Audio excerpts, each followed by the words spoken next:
नमस्कार, मंडल news bulletin में आपका स्वागत है। आइए पेश करते हैं आज के कुछ प्रमुख व मुख्य समाचार। अब तक यदि आपने मंडल न्यूज के इस चैनल को लाइक व सब्सक्राइब नहीं किया है तो जल्द से जल्द इस चैनल को लाइक व सब्सक्राइब जरूर कर दें।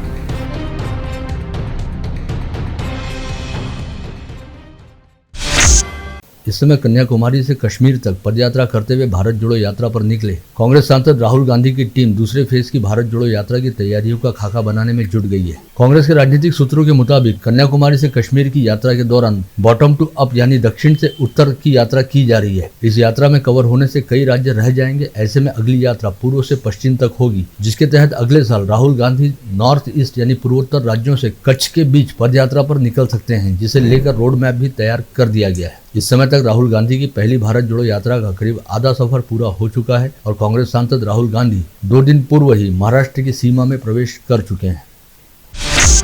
उद्धव ठाकरे गुट के नेता आदित्य ठाकरे ने बुल्ढाना जिले के मेहकर में आयोजित जनसभा में स्थानीय सांसद व विधायक के लिए गद्दार शब्द का प्रयोग किया था, जिस पर जवाब देते हुए बुल्ढाना निर्वाचन क्षेत्र के सांसद प्रताप जाधव ने कहा कि हमें गद्दार कहने वालों ने पहले अपने गिरेबान में झांक कर देखना चाहिए। हमने तो वक्त रहते सही निर्णय ले लिया था, लेकिन उस वक्त जो गिने चुने लोग वहीं रह गए थे वे भी अब उधर से इधर आने के लिए छटपटा रहे हैं। महाविकास आघाड़ी के कई विधायक इन दिनों राज्य के मुख्यमंत्री एकनाथ शिंदे से सह्याद्री अतिथि गृह अथवा वर्षा बंगले पर जाकर रात के समय अकेले में मुलाकात करते हैं और अपनी व्यथा बताते हैं।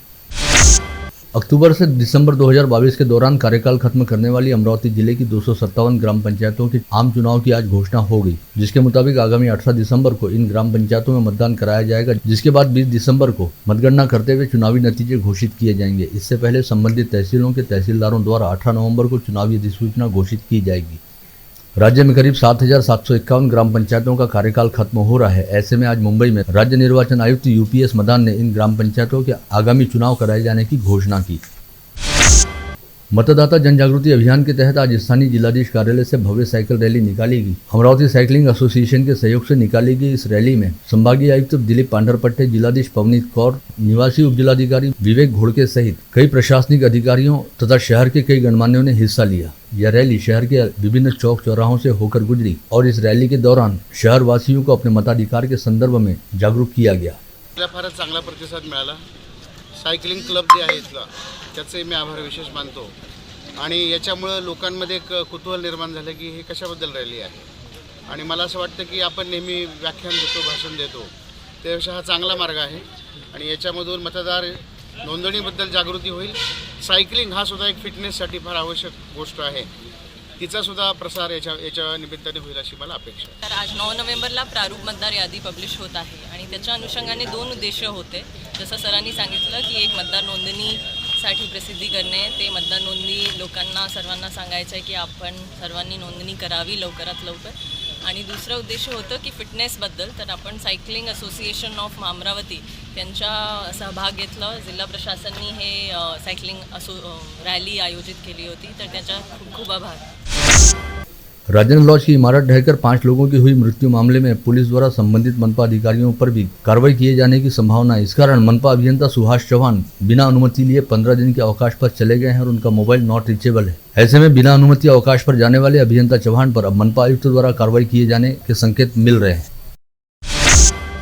शहर के विभिन्न इलाकों में करीब 7-8 दिनों से केबल वायर व ऑप्टिक फाइबर केबल को काटने व चुराने की घटनाएं घटित हो रही थी, जिसके चलते आए दिन किसी न किसी इलाके में टीवी चैनलों के प्रसारण का काम ठप हो रहा था। ऐसे में शहर के केबल ऑपरेटरों ने खुद ऐसी घटनाओं को लेकर स्टिंग ऑपरेशन किया और सीसीटीवी कैमरे के फुटेज की सहायता लेते हुए पुलिस के पास शिकायत दर्ज कराई, जिसके आधार पर राजापेट पुलिस ने रामपुरी कैंप निवासी विक्की शर्मा तथा बडनेरा सिंधी कैंप निवासी गोलू गिडवानी के खिलाफ मामला दर्ज किया। साथ ही विक्की शर्मा को अपनी हिरासत में लिया। इस बारे में जानकारी देते हुए राजापेट पुलिस स्टेशन के थानेदार मनीष ठाकरे ने बताया कि इन दोनों आरोपियों ने आपसी प्रतिस्पर्धा के चलते अन्य केबल ऑपरेटरों के केबल वायर काटने व चुराने का काम किया था।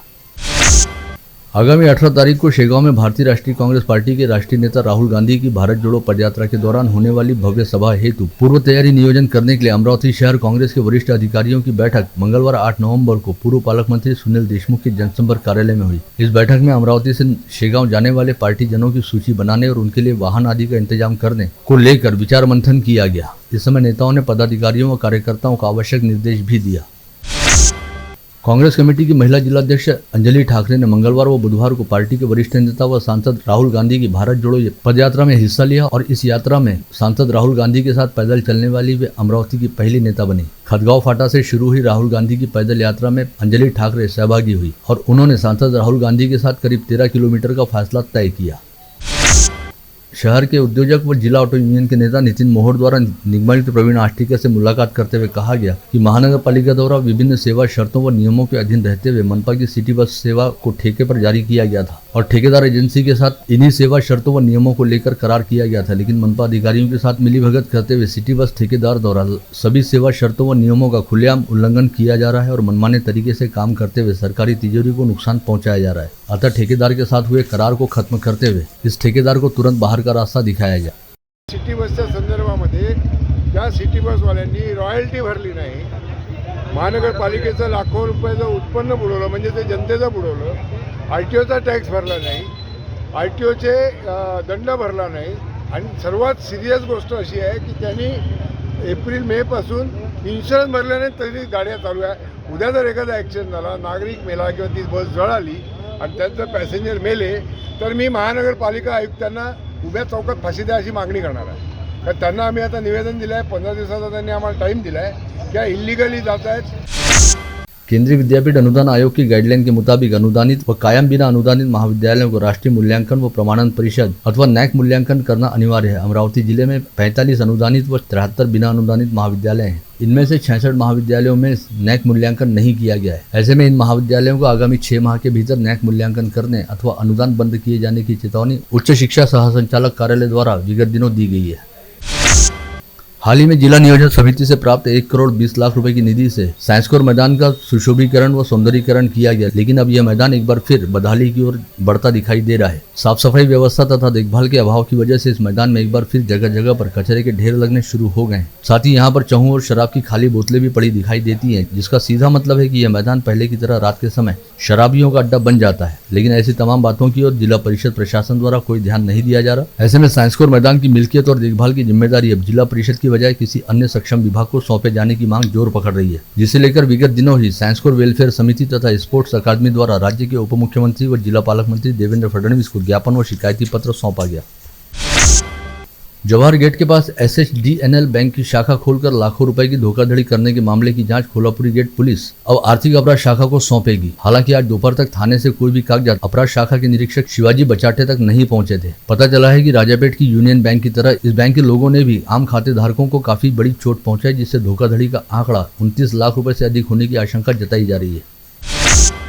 महानगर पालिका की लापरवाही की वजह से महाराष्ट्र प्रदूषण नियंत्रण बोर्ड व केंद्रीय प्रदूषण नियंत्रण बोर्ड मनपा पर पहले ही जुर्माना ठोक चुका है। इसके बाद भी मनपा प्रदूषण रोकने के लिए किसी तरह का कोई ठोस कदम नहीं उठा रही। शहर के पश्चिमी क्षेत्र में सुखली स्थित कंपोस्ट डिपो में लगने वाली आग की घटनाएं अब आम बात हो गई हैं। विगत 10 दिनों से यहां पर कचरे के ढेर से आग धधक रही है और यहां से उठते धुएं के साथ जहरीली गैस निकल रही है, जिससे परिसर वासियों का सांस लेना भी दूभर हो गया है। संतरा उत्पादक किसानों की समस्याएं हल करने हेतु प्रयासरत रहने वाली किसान संघर्ष समिति द्वारा पूर्व राज्य मंत्री व विधायक बच्चू कडू की अध्यक्षता में संतरा उत्पादक किसानों के लिए संतरा फसल बीमा मार्गदर्शन शिविर व चर्चा सत्र का आयोजन किया गया था, जिसमें बीमा योजना के बढ़े हुए प्रीमियम को घटाकर 4,000 रुपए करने और ओलावृष्टि बीमा की कालावधि को दिसंबर माह की बजाय मई माह तक बढ़ाने को लेकर संतरा उत्पादकों ने विधायक बच्चू कडू को निवेदन सौंपा।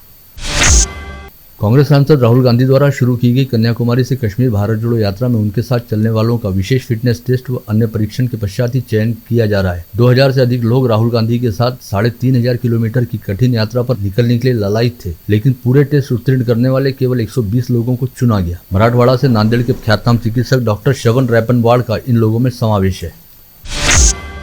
कांग्रेस सांसद राहुल गांधी की ऐतिहासिक देशव्यापी भारत जोड़ो पदयात्रा के लिए जनजागरण करने हेतु मेलघाट विधानसभा युवक कांग्रेस की ओर से बुधवार को बाइक रैली का आयोजन किया गया। इस रैली में कांग्रेस के पदाधिकारी व कार्यकर्ता बड़ी संख्या में शामिल हुए।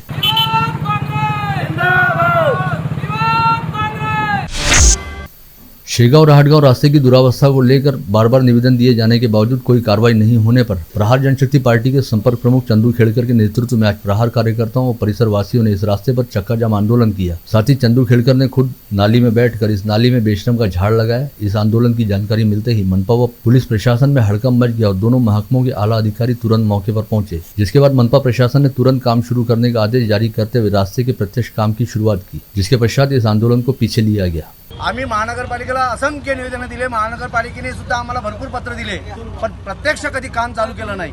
काही उतावीळ लोकांनी उद्घाटन केले, काही लोकांनी रोडच्या पाहणी केल्या, परंतु आज प्रत्यक्ष या बुलडोझरच्या माध्यमातून या रोडचं काम चालू झालं।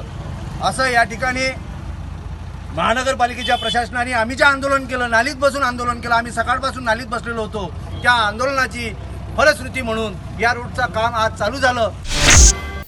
वन विभाग कर्मचारी गृह निर्माण संस्था के कुल 62 सदस्यों में से 6 से 7 सदस्यों को संस्था द्वारा हस्तांतरण पत्र दिया गया और उनसे सदस्यता शुल्क भी लिया गया, लेकिन इसके बावजूद इन सदस्यों के नाम पीआर कार्ड में शामिल नहीं किए गए। ऐसे में इन सदस्यों के नामों को पीआर कार्ड की सूची में शामिल करने की मांग को लेकर वन कर्मचारियों ने आज जिलाधीश पवनीत कौर को ज्ञापन सौंपा। महाराष्ट्र नवनिर्माण सेना ने अमरावती के ई ऑर्बिट व प्रिया सिनेमा घर में प्रदर्शित हर हर महादेव फिल्म के शो बिना किसी बाधा के चलने देने की घोषणा की है। मनसे कार्यकर्ताओं ने मंगलवार को गोपाल नगर स्थित ई ऑर्बिट मल्टीप्लेक्स में रोके गए शो को दोबारा शुरू करवाया।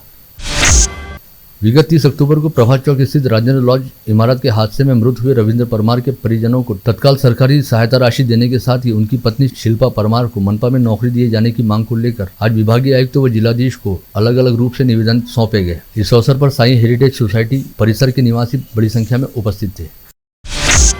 7वें वेतन आयोग के बकाया और दीपावली जैसे पर्व पर वादा करके भी प्रदेश के 25 जिला परिषद अंतर्गत अध्यापकों के वेतन नहीं होने से महाराष्ट्र राज्य प्राथमिक शिक्षक समिति ने आज यहां शिक्षा अधिकारी कार्यालय पर जोरदार प्रदर्शन किया और सरकार विरोधी नारेबाजी की। अमरावती तहसील समूह संगठक द्वारा हमेशा अपमानित किया जाता है और नौकरी से हटाने की धमकी दी जाती है, इस आशय का आरोप लगाते हुए येसुरना प्राथमिक स्वास्थ्य केंद्र की आशा स्वयं सेविका कल्पना रूप नारायण ने आज से जिलाधीश कार्यालय के सामने अनिश्चितकालीन भूख हड़ताल करनी शुरू की और समूह संगठिका कालमेघ को पद से हटाने की मांग की।